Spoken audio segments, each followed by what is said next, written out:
Hello everyone, I hope you are all good. बच्चों, हम लोग कंटिन्यू है चैप्टर नंबर 3 पर और आज हम लोग चैप्टर नंबर 3 में एक बहुत इंपॉर्टेंट टॉपिक पढ़ेंगे। और आज का बच्चों हमारा टॉपिक है law of conservation of momentum. इस टॉपिक को बच्चों हम समझेंगे, law of conservation of momentum की स्टेटमेंट को अंडरस्टैंड करेंगे, टू बॉल सिस्टम जो है उसको स्टडी करेंगे और इसकी एक मैथमेटिकल फॉर्म बनाएंगे और इस पर थोड़ी सी डिस्कशन, और उसके बाद हम दो प्रॉब्लम्स जो है वो सॉल्व करेंगे ताकि हमें law of conservation of momentum की कंप्लीट अंडरस्टैंडिंग हो सके। ठीक है बच्चों, एग्जामिनेशन पॉइंट ऑफ व्यू से ये जो टॉपिक है हमारे सिलेबस में, ये लॉन्ग क्वेश्चन के तौर पे आ जाता है और अक्सर आ जाता है, तो इसको हमने लॉन्ग क्वेश्चन के तौर पे अटेम्प्ट करना है। ठीक है बच्चों, तो आज के इस वीडियो लेक्चर में हम लोग law of conservation of momentum की स्टेटमेंट, टू बॉल सिस्टम की एक मैथमेटिकल फॉर्म, इसकी जनरलाइज डिस्कशन और दो प्रॉब्लम्स को सॉल्व करेंगे। ओके बच्चों, तो हम स्टार्ट करते हैं हमारा आज का लेक्चर नंबर 8। इसको हम स्टार्ट करते हैं बच्चों स्टेटमेंट से, law of conservation of momentum की, और उस स्टेटमेंट से हम अपनी डिस्कशन को आगे बढ़ाते हैं। तो सबसे पहले सारे बच्चे जो है इस चीज़ को देखें कि इसकी जो स्टेटमेंट होगी law of conservation of momentum, उसको हम कैसे लिख सकते हैं या उसको हम कैसे लिखेंगे। तो law of conservation of momentum जो है, इसमें बच्चों हम कहते हैं the total linear momentum, the total linear momentum of an isolated system, total linear momentum of an isolated system remain conserved। ठीक है, ये बच्चों इसकी स्टेटमेंट है, इस तरह से हम इसको लिखेंगे, remains conserved. The total linear momentum of an isolated system remains conserved. अब इसमें बच्चों law of conservation of momentum को समझने के लिए, इसकी इस स्टेटमेंट को अंडरस्टैंड करने के लिए, पहले हिस्से में हम लोग जिस चीज़ को समझेंगे वो है हमारे पास एक आइसोलेटेड सिस्टम। ठीक है, तो एक आइसोलेटेड सिस्टम जो है, ये जो सिस्टम ऑफ पार्टिकल्स हो सकता है which has no external force acting on it. ठीक है, तो आइसोलेटेड सिस्टम जो है that is a system of particles, या बच्चों कह सकते हैं कि ये एक सिस्टम ऑफ मैसेज है, right, which do not experience any external force, which do not experience any external force, that system is known as isolated system। ठीक है बच्चों, मैसेज हो सकते हैं इस सिस्टम में, पार्टिकल्स भी डेफिनेटली मैसेज ही होंगे, उनका कुछ ना कुछ मैस होगा। तो अ सिस्टम ऑफ पार्टिकल्स और masses which do not experience any external force is referred as isolated system. जैसे बच्चों एग्जांपल हम लेते हैं, फ़र्ज़ कीजिए कि हमारे पास एक गैस है और ये एक क्यूब के अंदर बंद है। लेट्स से कि हम एक सिस्टम ऑफ पार्टिकल्स लेते हैं और इस सिस्टम ऑफ पार्टिकल्स में लेट्स से ये गैस है और ये एक क्यूब के अंदर इस गैस को बंद किया है। तो गैस जब हम कहते हैं बच्चों, तो दैट मीन्स कि ये सिस्टम ऑफ पार्टिकल्स है। अब ये जो सिस्टम ऑफ पार्टिकल्स बनेगा इस क्यूब के अंदर, ये जो पार्टिकल्स होंगे, गैस मॉलिक्यूल्स होंगे या एटम्स होंगे, ये जब मूव करेंगे तो that makes a system of particles. तो इन सिस्टम ऑफ पार्टिकल्स के ऊपर जो है हम इस सिस्टम को एज्यूम करेंगे, या अगर हम कहेंगे कि ये एक आइसोलेटेड सिस्टम है, तो इसका मतलब जो ये होगा कि इस सिस्टम के ऊपर कोई एक्सटर्नल फोर्स जो है वो एक्ट नहीं करेगी, राइट। तो किसी भी तरह की मतलब एक्सटर्नल फोर्स जो इस पर लग सकती होगी, उसमें मतलब ये है कि कोई मैकेनिकल फोर्स हो सकती है, या कोई फ्रिक्शनल फोर्स हो सकती है, या एयर ड्रैग हो सकती है। इस तरह का कोई भी इफ़ेक्ट जो है वो इन पार्टिकल्स की मोशन को कोई भी इफ़ेक्ट जो है वो पार्टिकल मोशन को डिस्टर्ब नहीं कर रहा। ये जो पार्टिकल्स हैं इनकी मोशन जो है वो कॉन्टीन्यूअस है, रैंडम है, और इनकी जो मोशन है वो किसी भी एक्सटर्नल फोर्स या किसी भी एक्सटर्नल इफेक्ट की वजह से चेंज नहीं होती। यानी अगर एक पार्टिकल अपनी मोशन में है, स्ट्रेट लाइन मोशन में जा रहा है, तो उस वक्त तक उसकी मोशन जो है वो चेंज नहीं होगी जब तक उस मॉलिक्यूल का या उस एटम का किसी दूसरे मॉलिक्यूल या एटम के साथ कोलिजन नहीं होता। मतलब ये है कि अगर कोई मॉलिक्यूल एक स्ट्रेट लाइन में जा रहा है तो कोई एक्सटर्नल फोर्स उसके इस पाथ को चेंज नहीं करेगी। इस मॉलिक्यूल का जो पाथ है वो चेंज नहीं होगा किसी भी एक्सटर्नल फोर्स की वजह से। और अगर इसका पाथ चेंज हुआ है या इस मॉलिक्यूल का पाथ चेंज होना है या होगा, तो सिर्फ इस वजह से होगा कि इस मॉलिक्यूल का किसी दूसरे मॉलिक्यूल के साथ कोलिजन हुआ है। अदरवाइज़ किसी मॉलिक्यूल का पाथ जो है वो चेंज नहीं होगा, जिसका मतलब ये है कि कोई भी एक्सटर्नल फोर्स जो है इस सिस्टम के ऊपर एक्ट नहीं कर रही, या इस मॉलिक्यूल के ऊपर कोई एक्सटर्नल फोर्स एक्ट नहीं करती। तो एक्सटर्नल फोर्स के एक्ट ना करने की वजह से बच्चों किसी पार्टिकल की जो मोशन होती है वो अफेक्ट नहीं होती। इस तरह भी आप इसको समझ सकते हैं कि अगर कोई पार्टिकल या अगर कोई मैस जो है वो किसी मोशन में है, तो उसकी जो मोशन है वो अफेक्ट नहीं होगी, बिल्कुल अफेक्ट नहीं होगी, जब तक कि उस पर कोई एक्सटर्नल फोर्स एक्ट नहीं करती। बिल्कुल बच्चों, इसको हम जैसे Newton's first law of motion में हम कहते हैं, an object at rest remains at rest and an object in continuous motion remains in continuous motion unless an external force acts on it। तो बच्चों जो एक्सटर्नल फोर्सेस होती हैं वो उनका अफेक्ट ये होता है कि वो किसी पार्टिकल की, किसी मैस की मोशन को चेंज कर देती हैं। तो अगर हम किसी जगह पे ये देखते हैं कि किसी पार्टिकल की मोशन चेंज नहीं हो रही, तो वी एज्यूम कि उस पार्टिकल के ऊपर कोई एक्सटर्नल फोर्स जो है वो एक्ट नहीं कर रही। ठीक है बच्चों, ऐसा सिस्टम जो होता है एक बॉल पे एक पार्टिकल का या मोर देन वन पार्टिकल, ऐसा कोई भी सिस्टम जिसके ऊपर एक्सटर्नल फोर्स एक्ट नहीं करे और उनके जो पार्टिकल्स हैं या जो मैसेज हैं वो अपनी जो भी मोशन कर रहे हैं उस मोशन को कंटिन्यू रखें। ठीक है, और अगर उनकी मोशन में चेंज आता है तो वो एक्सटर्नल फोर्स की वजह से नहीं होगा, बल्कि उस सिस्टम के अंदर मौजूद जो दूसरे पार्टिकल या मैसेज हैं उनके साथ कोलिजन की वजह से चेंज होगा। ऐसे सिस्टम को बच्चों हम लोग कहते हैं आइसोलेटेड सिस्टम। ठीक है, तो बच्चों law of conservation of momentum के लिए जो सबसे पहली कंडीशन है वो ये है कि एक सिस्टम जो है वो आइसोलेटेड सिस्टम होना चाहिए। ठीक है, वो एक मैस है, वो दो मैसेज हैं, वो तीन हैं, वो मिलियंस हैं, वो बिलियंस पार्टिकल्स हैं, बिलियंस मैसेज हैं, वो एक सिस्टम बनाएंगे। तो उस सिस्टम में वो एक मतलब आइसोलेटेड सिस्टम होना चाहिए, उसके ऊपर कोई एक्सटर्नल फोर्स एक्ट नहीं करना चाहिए। उनकी मोशन जो है एक्सटर्नल फोर्स की वजह से उनकी मोशन में चेंज नहीं आना चाहिए। ये की लाइन है जो आप याद रख सकते हैं कि उनकी मोशन जो है वो एक्सटर्नल फोर्स की वजह से चेंज ना हो, बल्कि सिस्टम के खुद की वजह से, एक दूसरे से कोलिजन की वजह से चेंज हो। ऐसे सिस्टम को हम कहेंगे आइसोलेटेड सिस्टम। तो law of conservation of momentum जो है ये बच्चों आइसोलेटेड सिस्टम के लिए एप्लीकेबल होगा। ये यानी जब हम इस लॉ को बनाएंगे या बना हुआ लॉ हम स्टडी करेंगे तो इट इज़ अंडरस्टूड कि ये लॉ जो है ये एप्लीकेबल है किसी आइसोलेटेड सिस्टम के लिए जिस पर कोई एक्सटर्नल फोर्स एक्ट नहीं कर रही।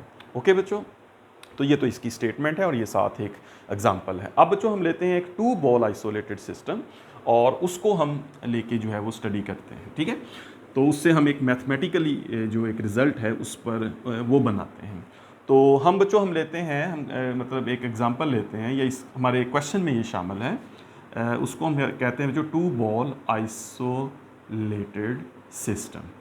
तो इस लॉ को समझने के लिए, इसको बनाने के लिए टू बॉल आइसोलेटेड सिस्टम, देखिए बच्चों इसमें ये है कि हमारे पास टू बॉल्स हैं।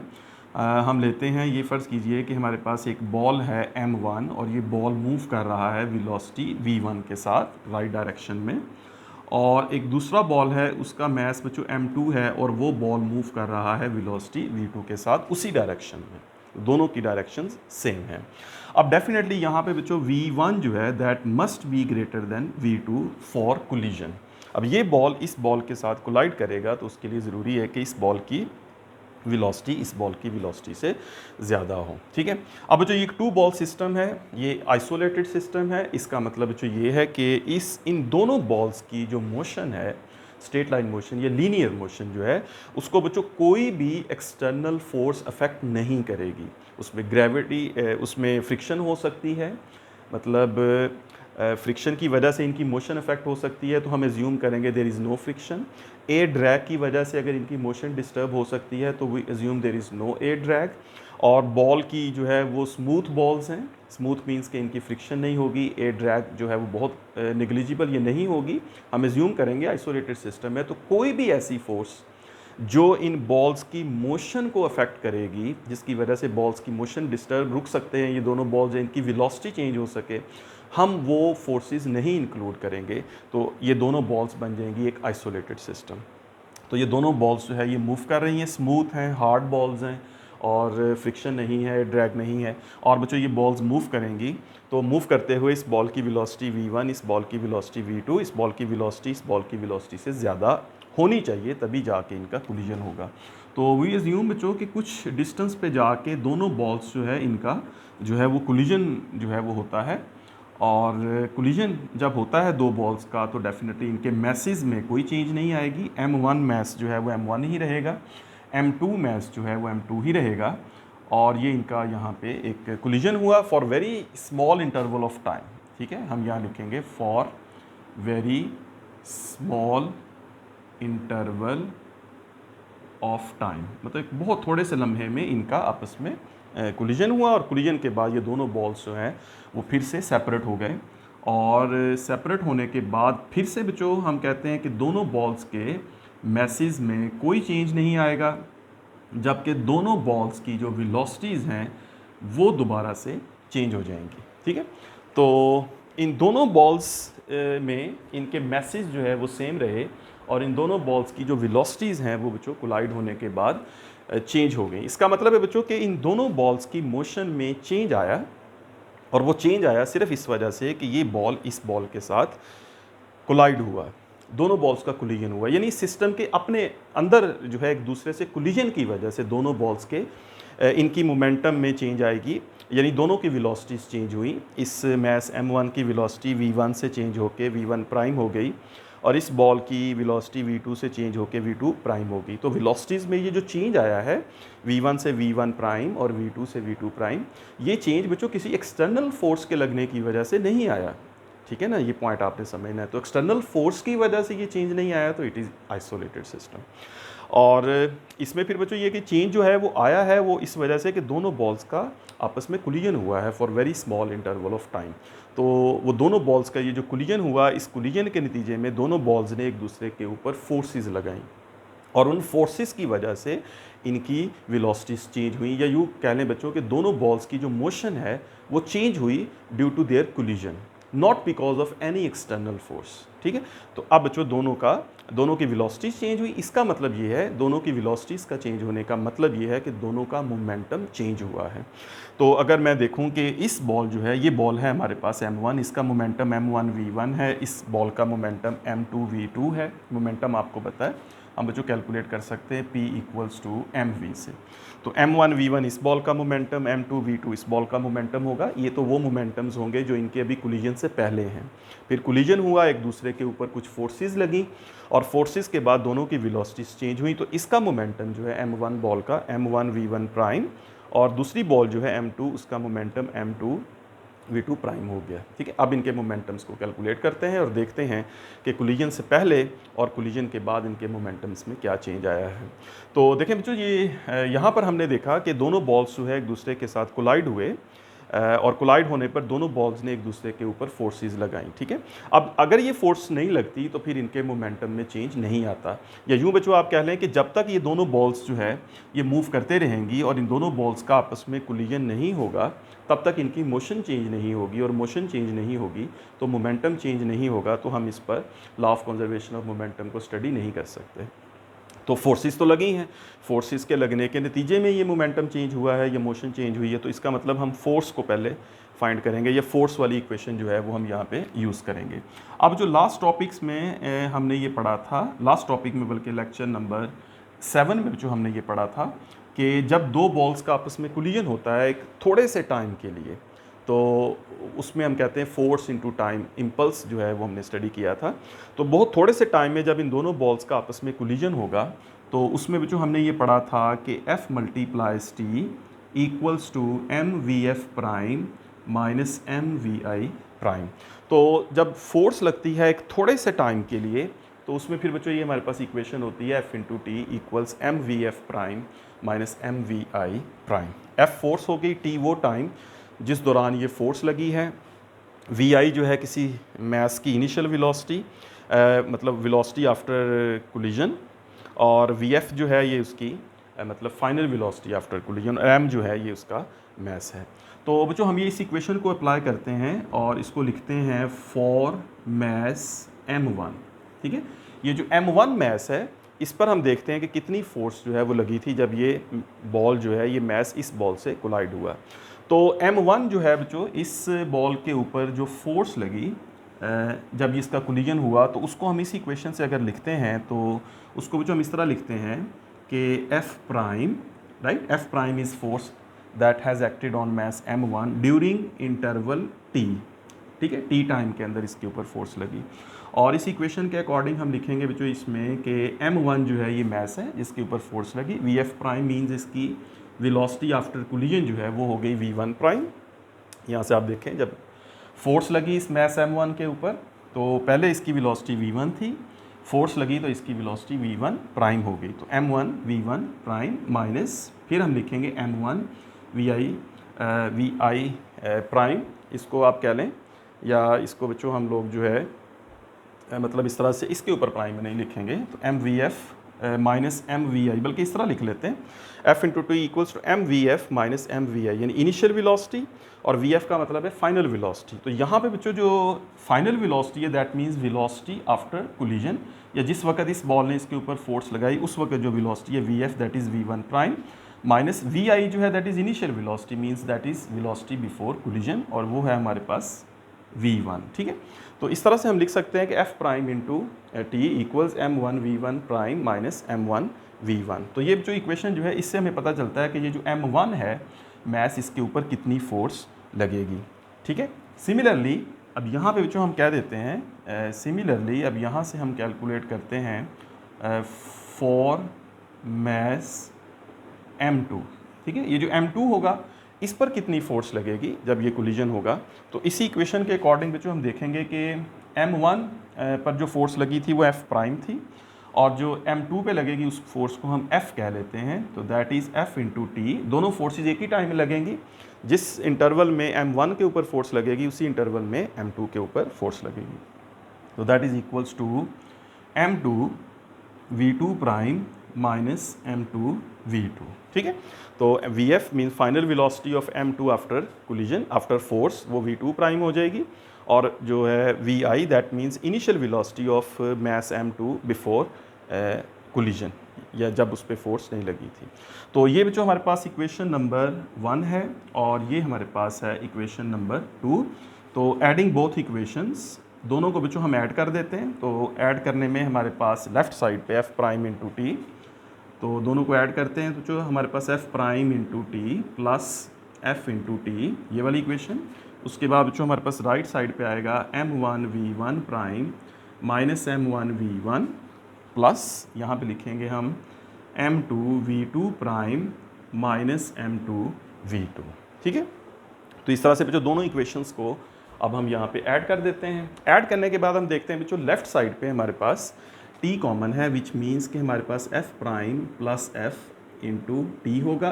राइट साइड पे बच्चों फिर हमारे पास वही इक्वेशन एज इट इज़ आएगी, m2 v2 prime minus m2 v2। अब यहाँ पे बच्चों आप देखें लेफ़्ट साइड पे f प्राइम प्लस f, तो f प्राइम प्लस f जो है ये बच्चों हमारे पास दो फोर्सेस हैं, और इन दोनों फोर्सेस में हम ये देखते हैं कि ये वो फोर्सेस हैं जो m1 ने m2 पे लगाई और m2 ने m1 पे लगाई। तो यहाँ पे जो हम ये देखते हैं कि f prime plus f is actually equals to two forces of equal magnitude but opposite direction. Two forces of equal magnitude, forces of equal magnitude but opposite direction, ठीक है। दोनों की जो डायरेक्शन ऑपोजिट होगी, क्योंकि f प्राइम जो है m1 के ऊपर लगेगी इस डायरेक्शन में, और f जो है जो लगेगी m2 के ऊपर राइट डायरेक्शन में। तो दोनों का जो सम है that must be equals to 0। So f prime plus f must be equals to f prime plus minus f, and that should be equals to 0, ठीक है बच्चों। तो यहाँ पे इसका जो आंसर आएगा हमारे पास इस साइड का that will be equals to 0, ठीक है। इसके बाद बच्चों इसको हम लोग जो है वो लिख सकते हैं यहाँ पे, लेकिन इसको यहाँ पे मैं इरेज करके जो है वो लिख लेता हूँ। तो ये जो इक्वेशन में बच्चों हमारे पास लेफ्ट साइड पे आएगा that is equals to 0 is equals to m1 v1 prime minus m1v1 और उसके बाद m2v2 प्राइम माइनस m2v2। ठीक है, तो लेफ्ट साइड पे हमारे पास जो है ये बच्चों बच जाएगा 0। अब देखें बच्चों, इसका मतलब ये है कि m1v1 प्राइम माइनस m1v1, तो इसको हम कह सकते हैं कि that is change in momentum of the first ball, right. जो फर्स्ट बॉल था बच्चों, उसका इनिशियल मोमेंटम जो है वो था m1v1 और उसका जो फाइनल मोमेंटम था after collision that was m1v1 prime, जब दोनों बॉल्स का कोलिजन हुआ। तो इसको हम पढ़ेंगे change in momentum of the first ball, right. आप इसको लिख भी सकते हैं, इसको आप कह सकते हैं बच्चों change in momentum, change in momentum of the first ball, right. ये जो फर्स्ट बॉल हमने लिया था इसका change in momentum, final momentum इसका माइनस इसका इनिशियल मोमेंटम, या यूँ कह लें कि momentum after collision minus momentum before collision.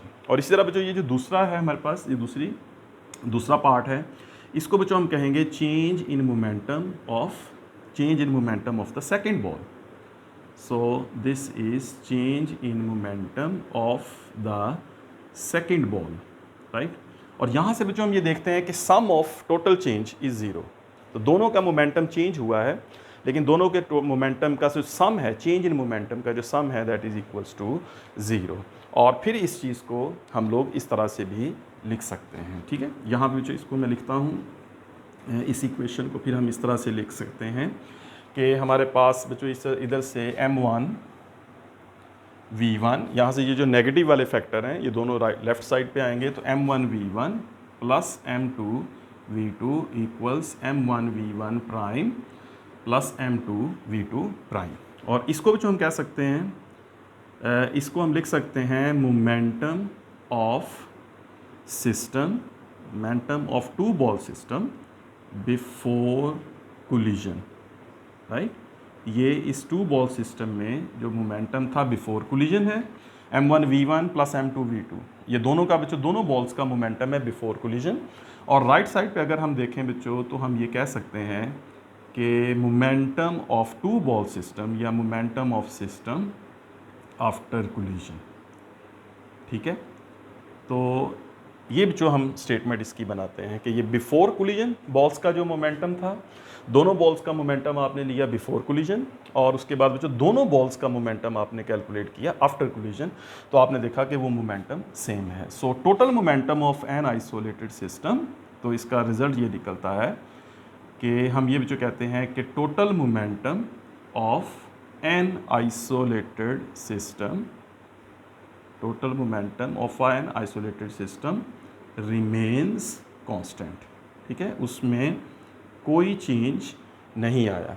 तो अगर बच्चों हमारे पास एक आइसोलेटेड सिस्टम है, आपने देखा कि अगर हमारे पास एक आइसोलेटेड सिस्टम है, जिस तरह टू बॉल्स हैं, ये हमने टू बॉल सिस्टम लिया, तो इन दोनों बॉल्स का जो मोमेंटम है वो किसी एक्सटर्नल फोर्स की वजह से चेंज नहीं होगा, यानी दोनों बॉल्स की मोशन को कोई एक्सटर्नल फोर्स डिस्टर्ब नहीं करेगी। इन दोनों बॉल्स का मोमेंटम चेंज हुआ, लेकिन वो मोमेंटम चेंज हुआ खुद के कोलिजन से, तो दोनों के मोमेंटम में जो चेंज आया उसमें बच्चों हमने देखा कि उन दोनों बॉल्स का जो टोटल मोमेंटम है बिफोर कोलिजन और टोटल मोमेंटम जो है आफ्टर कोलिजन वो सेम रहा, मतलब टोटल मोमेंटम रिमेन्स कंजर्व्ड, ठीक है। तो ये तो बच्चों दो हमारे पास टू बॉल सिस्टम था, और इसको हम जनरलाइज कर सकते हैं more than two ball system. जैसे मैंने स्टार्ट में कहा था कि अगर हम एक क्यूब ले लें, उसके अंदर अगर हम एक गैस मॉलिक्यूल्स ले लें, वो बच्चों बिलियंस गैस मॉलिक्यूल्स हैं, तो उन सारे गैस मॉलिक्यूल्स को बच्चों अगर हम देखें तो उनके जो मोमेंटम है बिफोर कोलिजन और उनके जो मोमेंटम्स हैं आफ्टर कोलिजन, उनका जो सम है that is always constant, that always remains same, इसलिए कि वो बच्चों एक आइसोलेटेड सिस्टम है, उन मॉलिक्यूल्स की मोशन को कोई भी एक्सटर्नल फोर्स या एक्सटर्नल एजेंसी उसको डिस्टर्ब नहीं करेगी। तो खुद के सिस्टम में चेंज आएगी, मोशन में चेंज आएगी, मोमेंटम में चेंज आएगी, लेकिन वो चेंज खुद के कोलिजन्स की वजह से होगी, ठीक है बच्चों।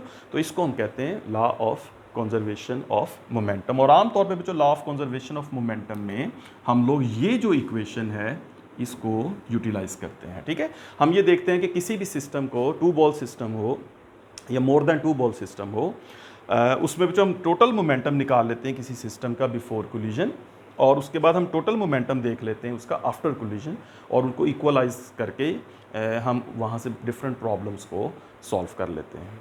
ठीक है बच्चों, तो इस तरह की जो है वो एक एग्जांपल जो है वो हम लोग सॉल्व करते हैं, और वो एग्जांपल जो है वो इस तरह से हम लेते हैं। तो ये एग्जांपल बच्चों हम एक लेते हैं, 2 बॉल स्फेरिकल बॉल्स। तो इसको सॉल्व करते हैं एक एग्जांपल इससे। तो एग्जांपल बच्चों ये है कि हमारे पास 2 स्फेरिकल बॉल्स हैं, और ये बच्चों हमारे पास एक बॉल है, इसका मैस है 2 kg, spherical ball moving to the right. और इस तरफ जो है एक हमारे पास बॉल है जिसका ये M1 है, ये M2 है, और M2 जो है that is equals to 3 kg, और ये बॉल जा रहा है बच्चों लेफ़्ट साइड पे। ठीक है, ऑपोजिट जा रहे हैं दोनों बॉल्स। तो दोनों बॉल्स जो है इसमें बच्चों ये वाला बॉल जो है M1 ये 6 मीटर्स पर सेकंड से, और जो बॉल M2 है ये जा रहा है 4 मीटर्स पर सेकंड से। अब बच्चों दोनों बॉल्स अब एक दूसरे की तरफ जाएंगे, एक आइसोलेटेड सिस्टम है, दोनों की मोशन जो है वो होगी। दोनों की मोशन जो है ये बच्चों चेंज नहीं होगी जब तक दोनों का कोलिजन ना हो, क्योंकि एक्सटर्नल फोर्स तो यहाँ पे एक्ट नहीं करेगी, एक्सटर्नल फोर्स की वजह से दोनों की मोशन चेंज नहीं होगी। अब जो दोनों का कोलिजन होगा तो उसके बाद जो M2 है इसकी जो वेलोसिटी है that is 3 metres per second. तो ये बताइए कि जो V1 प्राइम है, जो फर्स्ट बॉल है, इसकी जो वेलोसिटी होगी आफ्टर कोलिजन वो किस तरह से होगी या वो क्या होगी। तो देखिए बच्चों यहाँ पे हम लोग जो है वो law of conservation of momentum देख सकते हैं। मोमेंटम बिफोर कोलिजन हम यहाँ पे फाइंड करते हैं।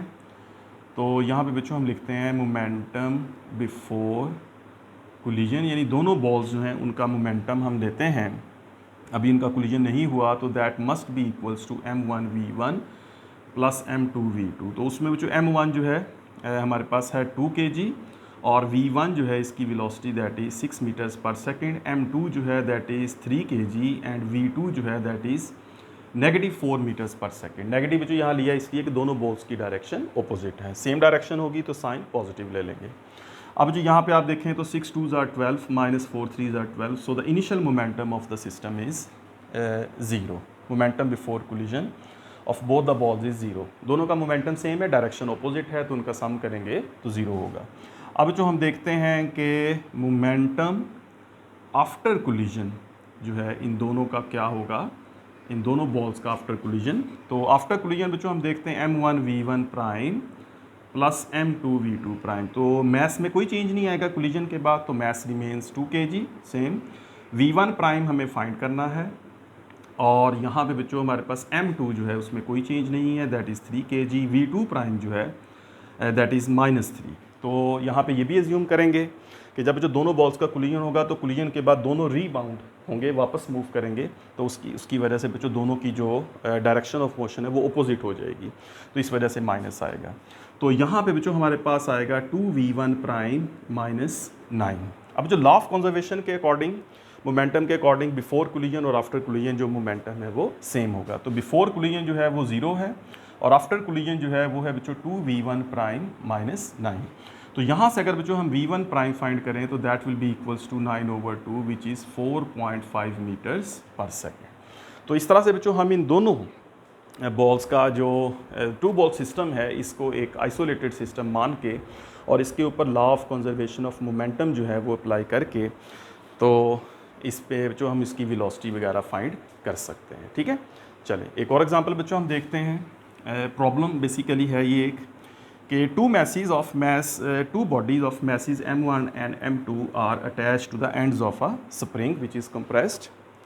तो find the ratio of their velocities after the spring has been released। तो इसकी बच्चों ये है हमारे पास कि एक हमारे पास स्प्रिंग है, और इस स्प्रिंग के साथ 2 मैसेज जो है वो बांधे हैं, एक है मैस M1 और एक है मैस M2, और ये स्प्रिंग जो है इस वक्त बच्चों कंप्रेस्ड स्टेट में है। ठीक है, दोनों मैसेज स्प्रिंग के साथ बांधे और स्प्रिंग को कंप्रेस कर दिया, और ये वाला मैस जो है ये भी बच्चों रेस्ट में है, और ये वाला मैस जो है ये भी रेस्ट में है। तो उसके कुछ देर बाद हम इसको मतलब सिस्टम को छोड़ देते हैं मैसेज को। तो फिर उसके केस में जब इसको छोड़ देंगे तो M1 बच्चों मूव करेगा इस डायरेक्शन में, और इसमें बच्चों ये जो M2 है ये मूव करेगा इस डायरेक्शन में। तो find the ratio of their velocities V1 and v2। फ़र्ज़ कीजिए कि इसकी m1 की वेलोसिटी आफ्टर रिलीज़ जो है वो v1 है और m2 की जो वेलोसिटी है वो v2 है। बिफोर बच्चों इनकी जो वेलोसिटीज़ हैं वो ज़ीरो हैं, चूँकि दोनों रेस्ट में हैं। तो यहाँ पे बच्चों हम देखते हैं कि law of conservation of momentum लगाएंगे तो मोमेंटम बिफोर एक्सपेंशन, यानी जब इसको अभी हमने छोड़ा नहीं है, तो इसमें जो m1 v1 plus m2 v2 और ये टोटल मोमेंटम क्या होगा, ज़ीरो।